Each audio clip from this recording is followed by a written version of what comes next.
Hey y'all, the ruler back with another video. If you're new here, welcome to my channel. If you're not new here, my A1 Day One's like, what's good? So as y'all can see, I am sitting on the floor and there's not much behind me. There's like a painting and a portrait. Ain't it so cute?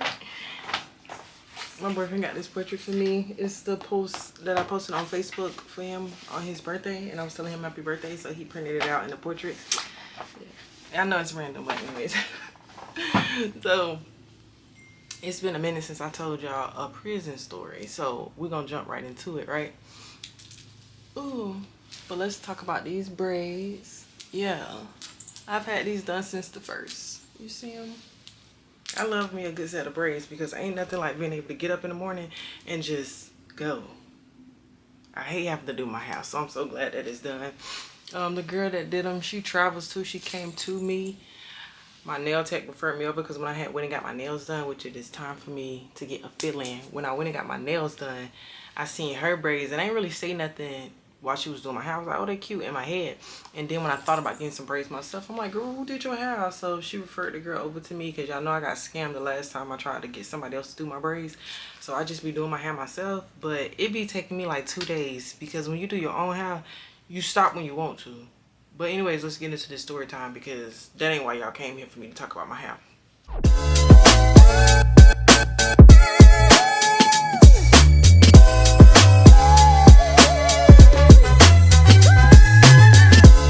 So I remember when I first got to prison, right? And the thing about being locked up is you have to get in the groove and learn the rules, the regulations, like the code that they live by.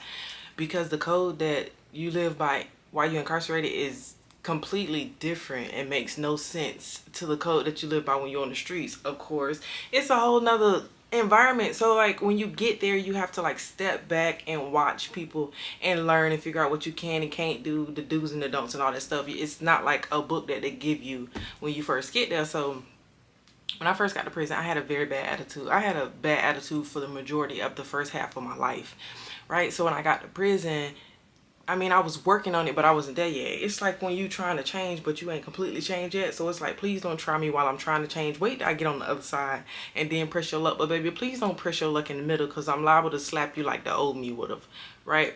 So I was working on it, but baby, I was still very much had a bad attitude. Now I'm in prison, so I'm even more angry and pissed off because now I have random strangers telling me what to do 24/7, and I can't make my own decisions without thinking about the effects it's gonna have with somebody else, right?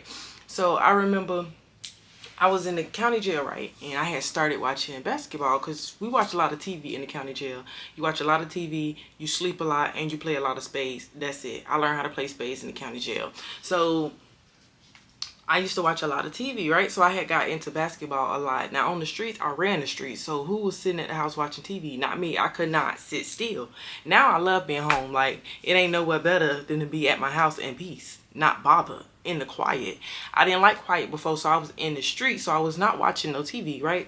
So I was in the county jail and I had really got into watching the NBA and basketball. I love me some Kevin Durant to this day. And I love the fact that he loves his mama. But anyways, so I was following, you know, the teams, the season. So when basketball came on, like, I watched basketball. And in prison, any like championship, award shows, Super Bowls, like anything that's like big like that, it has priority over the TV, right? So the NBA Finals has priority, the Super Bowl has priority. If the Grammys is coming on, if the Emmys is coming on, like anything like that, it has priority. So you don't have to call the TV because that's a whole nother video, how people act about the TV, the phones, the showers, canteen, everything in prison. But you almost have to fight somebody to watch TV, right? Which I'm gonna get to because I almost fought somebody about watching TV.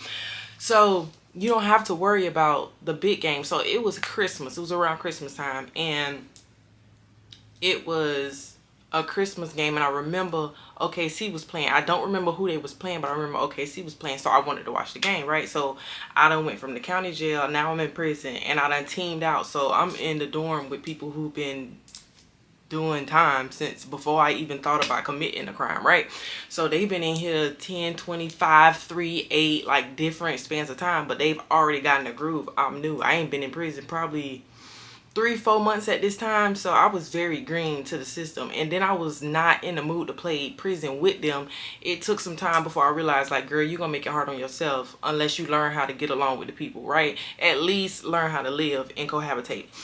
So the game, I wanted to watch the game, so I go in the day room, because that's what it's called. So I was in A dorm at this time on room side, and there where you watch TV, it's an actual room. Like, you open the door and you go inside, which is a blessing, because when you in open bay, it's just the TV on the wall. So when they watching TV, if you over there trying to sleep in your bed, it's like one big slumber party in one big room. Open bay, you can hear the TV. So in A dorm on the main, you can open the door and go into the TV room, and it closes, so you can sleep. It was such a beautiful thing that I took for granted. So I go in there, right?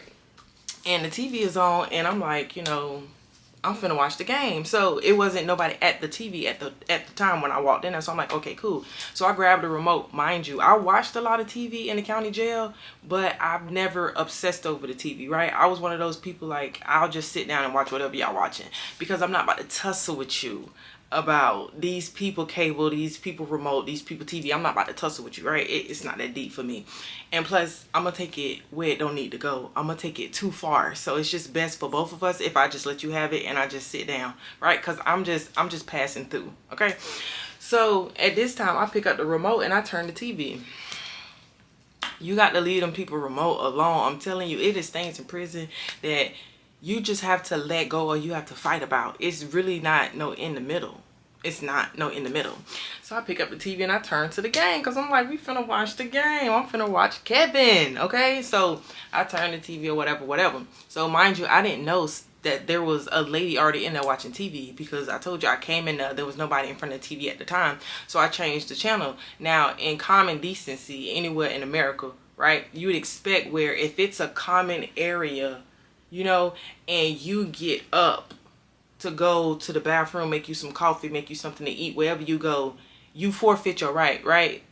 We used to say in my household, Florida rule, you move your feet, you lose your seat, right? That's how I was raised. So if you is watching TV and you get up and you go somewhere else, you no longer have the right to dictate what's on the TV. So I turn the channel or whatever. So I'm like, okay, the game finna come on. So it was this small little older little white lady, right? So she comes back. She looks so sweet. When I tell you she's just so small, she looks so sweet, right? So she comes back, right? And she changes the channel back to, I don't even remember what she changed it to, right? So she changes the TV. And I'm like, now I got pissed off, because I told y'all I'm trying to change, but I ain't there yet. I'm not even in the middle yet. I'm like over here. I'm closer to the old me than I am to anywhere else, right? So it instantly pissed me off, like, you just tried me. So I'm like, I was watching that, like, and she was like, oh, I was here first. Like, I called the TV, like, it's my TV time, whatever. Now, mind you, people do call the TV. They do have TV times and stuff like that. It's not an official rule, but it's just like we all live here. So instead of us, all unaliving each other and fighting and beefing and worrying about if you gonna shake me in my sleep and shake me, it's just rules that people live by. I was unaware of these rules. I had just got here. Okay, I don't care about none of y'all, right? So she's like, oh, it's my time. I was watching TV. So she took the remote and she was holding on to it. So I'm like, turn it back. I was watching the game. Like, she was watching some random, like, one thing about prison, baby, they love SUV, like Law and Order SUV. I'm so tired of that dun-dun. Like, when I tell you they obsess over it, the true crimes, the snap, like, it's always a police show on the TV. Y'all ain't tired of the police? Y'all ain't tired of Law and Order? Like, then the Law and Order, ain't that the reason that you here? But they look, I'm telling you, first 48, anything that got to do with somebody getting whacked, somebody getting arrested, somebody getting prosecuted, they obsess over it. Like, I done seen every single SVU there is to see, to the point where if I see Law and Order on the TV, I'm swinging on whoever got the remote, because we not watching that. So I'm like, turn it. I use some words, but I'm like, turn it back. And she's like, oh, no, it's my time, whatever. Now, mind you, she was a small older lady, right? And she was basically like, make me, like, and then she had this smirk on her face. And when I tell you, I wanted to hit this lady so bad, right? But even though I used to kind of crash out, it's like, I will not hit an old person, right? I will not hit a child. Even in my craziest, most ratchetest, wildest, I'm out there. I don't care about nothing. Like, I just can't hit a old person and a child. So like this lady had me so mad, bro. So I'm like standing over her, and she was one of those people. She looked so nice, but she was not nice. Like that lady done been in prison at this time. She had done been in prison like 20 years, and she wasn't going home no time soon. This lady had a life sentence, right? So this is her life, and you have to understand when you're in prison and you're dealing with people who are never going home, or at least man told them they're never going home. You have to tread lightly. You have to deal with them different than you deal with somebody who got a date for next year or 2 years or 3 years or 5 years down the line. You have to deal with them. Life is different, honey. You have to. So, and she was one of those ladies who they used to always say that she liked to call people the N-word, right? So even though I could not just flat out hit this lady because she was trying, because you got up, I'm watching TV, you just gonna turn it, now you hiding the remote. That's not your remote, lady. So now I want to slap this lady, like, and then she got like this smirk on her face, and I want to slap the smirk off her face. Like I want to grab her by her neck and choke her, right? But it's like I couldn't cross that line. Yeah, I wasn't mad enough to cross that line to hit this lady because she was old, right? And then she's an old little white lady, so it's like there isn't a fight. You know what I'm saying? I don't like to fight people where it's not a fight. Like if I know that you're like defenseless or you can't fight back or you can't defend yourself and it's just gonna be like me just like abusing you and beating on you, I am very less likely to put my hands on somebody like that, because it's like you just don't get nowhere with taking advantage of people, right? So it's no fight. This little old white lady, and then she got a smirk on her face, but she's pissing me off because she's antagonizing me, and she's like, oh, you're new here and this is the way that it goes, like, and she just keep getting slick out her mouth. So I'm standing over this lady like, bro, I want to hit her so bad, right? So she steady going on and on and on. So they say she like to call people the N-word. So now I know for a fact that if this lady called me the N-word, that is enough to push me there, right? If you call me that, it's enough to push me over that line. Now probably not so much, because baby, I'm not crashing out by it. I'm not doing it. Back then, give me the car, I'm gonna crash, okay? Crash out queen, right? So I'm standing over her. I'm like, yeah, you like to call people the N-word? I was like, let me hear you say it. Let me hear you say it, right? I'm standing over her. She's sitting in the chair, and it was pissing me off even more. Is this lady was not fazed by me. I was probably like 22 at the time. I was 21 because I had just turned 21 when I got to prison, right before I got to prison. So I was like 21, right? This lady was not fazed by me at all. So it was pissing me off even more. So she's just sitting there, right? So now the officer done came because I'm standing over her in the day room, and I'm like, yeah, I was like, let me hear you say it. Because when I tell you, if that lady would have said it, I was going to knock her head clean off her shoulders. I was going to drag her. She had this much hair. I was going to find some tweezers to grab the hair and drag her by her hair. But she was just standing there, and she was like, oh, she was like, you're really mad you're not watching TV. Oh, I'm telling you, I wanted to hit her so bad. But she would not say the N-word, and I was standing over. I was just like, let me hear you. Let me hear you say it. And she would not say it. So then the officer done seen the commotion. So he done radioed in and done called the people to come and all this other stuff like that. So he comes in the day room, right, where I'm at, and he was like, what's going on? Blah, blah. So he's, you know, she done played me. She done played me out, tricked me right out my freedom. It's like, oh, she's being aggressive and all this other stuff. Like, now I really want to choke slam this lady, right? So the man's like, you know, come with me. So I turn around, I walk behind him.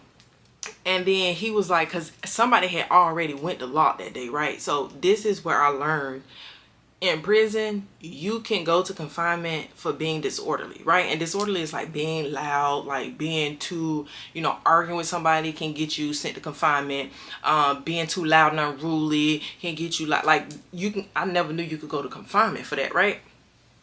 So he's coming out. Somebody already went to jail to lock for disorderly. So when he's walking me out the day room, he's like, oh my goodness. Like, he was like, Jesus Christ, another one. So when he said that, I'm like, what you mean another one? He was like, yeah, he was like, you guys just want to go to lock? I was like, you finna take me to jail? And he was like, yeah. So when he said that, I'm like, she ain't called me the N-word, but this is pushing me over the edge. Because if you think I'm going to jail just for standing over this lady, you crazy. So when he said that, I turned, because we had just the door to the day room had closed. So when he said that he was taking me to jail, I turned, grabbed the handle to the day room, because I was finna go in there and knock her. I was finna knock her out that chair. So I grabbed the hold to the door to go back in there, like he's standing right there. I'm like, okay. So I grabbed the door. When I grabbed the door, he grabs me. Right now he's trying to grab me, put me on the ground, and put me in cuffs, all that kind of stuff like that. He's trying to take me to jail. I'm not thinking, which again, I had to learn this, because this man really could have beat me, Like, this man could have he could have slammed me on my face and knocked my whole front row teeth out. Like, he could have broke my arm. He could have broke my leg. Because in prison, they can't just put their hands on you, but to restrain you, they can use the force that they need to use, right? So I'm on the door. This man is holding me. This is a grown man, right? So he's holding me, trying to snatch me and throw me on the ground. And I'm like, no, bro, get off me. So I'm like this. I still got my hand on the door, so he can't really take full control of me because my hand is still on the handle of the door. So I'm like slinging him everywhere. Like, man, get off me, get off me. And I'm steady, like, I'm trying to get to this lady, bro. Y'all don't understand. Like, I was like, oh, it's time to go. I'll go to jail, but I ain't going to jail for nothing. So I'm talking about, I'm slinging this man. I done got him up off me. You feel me? I'm on the door. I done got him up off me. He done slipped, so I'm running in the door. He grabbed my legs. I'm still trying to get to this lady. Like, I'm kicking my legs. Now, I didn't kick this man, but I'm kicking my legs, like getting his hands off me and everything. So I kept getting loose, but this man kept grabbing me, right? One of these institutionalized inmates runs to the front door of the dorm, right? And yells out, "She's fighting the police. She's fighting the police." When I tell you, listen, that it's like the Holy Ghost had to be, because I ain't have common sense back then. Couldn't have had it. If you see how the story is going, I couldn't have had common sense. So when I heard this lady scream to the, because there's officers on the yard, you know, they always walking constantly. They got to do their perimeter. There's always somebody on the yard, right? So when I hear this lady, this inmate, scream out the door, "She's fighting the police," it's like something, it's like the Holy Spirit said, "Girl, you better calm down before you die." Like, it's time for you to release. Like, it's time for you to stop resisting. Because when she said that, I was no longer mad. Like, something snapped in my brain. Like, girl, they finna come in here and kill you. They finna come in here and damn near you. They are finna come in here and fold you like a pretzel. Right? So when I heard her scream that, bro, like, I let the dough go. I let the dough go completely, because I'm like, oh no, ain't nothing worth that. Go ahead and submit their hand restraint. So I laid on the ground and put my hands behind my back. Now, he's still roughing me up because, you know, that's what they do. His pride will hurt, because I was like, get up off me. I was getting him up off me too. If she'd have never ran to that door and yelled that, I would have been in there on grandma behind. I'm telling you, she had to be every bit of 60. And don't judge me like, oh, she too old, you should know. Listen, one thing about it, and two things for sure, when you battle with like something, I was possessed by anger. I ain't even gonna cap. When you're possessed by anger, don't nobody, you think I cared at that moment how old that lady was? Not even kinda. Now, I would never allow myself to get that upset. But he was all aggressive, like, you know what I'm saying? He had his little knee in the lower of my back. Mind you, when I went to prison, I was 120 pounds. Okay, sir, you should have been able to apprehend me a lot easier. Like, I don't know what kind of training they took you through, but you need to go through it one more time. Okay, because I'm 120. I'm not fighting you. I'm trying to get away from you, and you can't restrain me. Anyways, but when she said that, I laid on the ground, put my hands behind my back. He had his knee in the lower of my back, and I'm just in my head like, Lord, please don't let these people Lord, please don't let these people hurt me. Please, Lord, because they could have. They could have. Like, fool, why would you go to the door and scream that out loud? Like, why would you go scream and tell these people that I'm fighting the police? You know how they come when they feel like you fighting one of their own, and then they have like their panic button. It's like this big, it's a little black box, and they got like a little button on the top, right? And if that panic button even turns to the side, like it's laying down, it signifies that, you know, officer's on the ground, because it's supposed to stay upright all the time. There's been officers where it's cocked to the side some, and they come running like, oh, you need to turn that up right. You feel me? So I already know, you know what I'm saying? They probably was going to end up coming anyway, because his panic button was turned sideways. Once again, I ain't know nothing about none of this. I ain't know about the panic button. It took me some time and some, you know, wisdom to learn that panic button on that officer got to remain upright at all times. When it's slant like this, it sends off a signal. So you done told these people I'm in here fighting this man. They could have came in there like Fort Knox. And when I tell you they was running through every single door, I was already on the ground though, baby.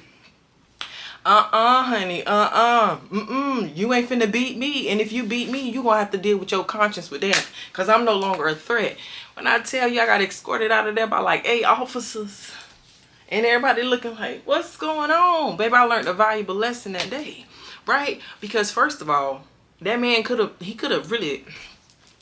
messed me up, and he would have been in the right, because in prison, it's their word against their word. You don't have a word. Like, you ain't no, oh, can I tell y'all what happened? No, you don't get to give an account. Like, it don't matter if they violated every last one of your civil liberties. It don't matter. There is no account. Like, you have to have somebody on the outside who, you know what I'm saying, got some type of influence, like somebody that can get you a lawyer, somebody that's gonna keep calling up here. And then sometimes that don't even do nothing. Your word means nothing in prison. That man could have broke my whole shoulder, arm, leg, and everything, and I just would have been laid up in the cast. Glory be to God, he was looking out for me even when I wasn't even looking out for myself. And I ended up going to confinement, and I definitely got that disorderly conduct. Thank God they did not hit me with the, you know what I'm saying, a battery on an officer, because that would have sent me CM. And CM is closed management, and that's when you go to, it ain't even confinement. You go to closed management, that is a cell for 6 to 9 months. And that's before they evaluate you to see if you can get out. But if you get in trouble while you're in there, they keep extending it. So it's confinement for 6 to 9 months. Baby, listen. It's some rules and some customs that you have to live by in the county and in the prison.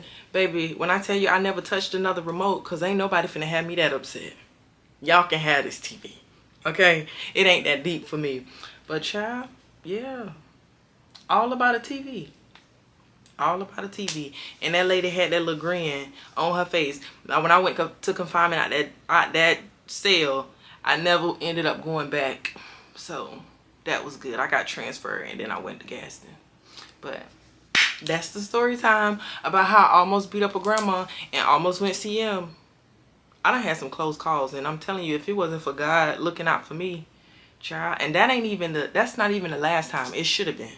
That's not even the last time I kind of assaulted a staff member. But that's a story for another day. I love y'all as always. Bye.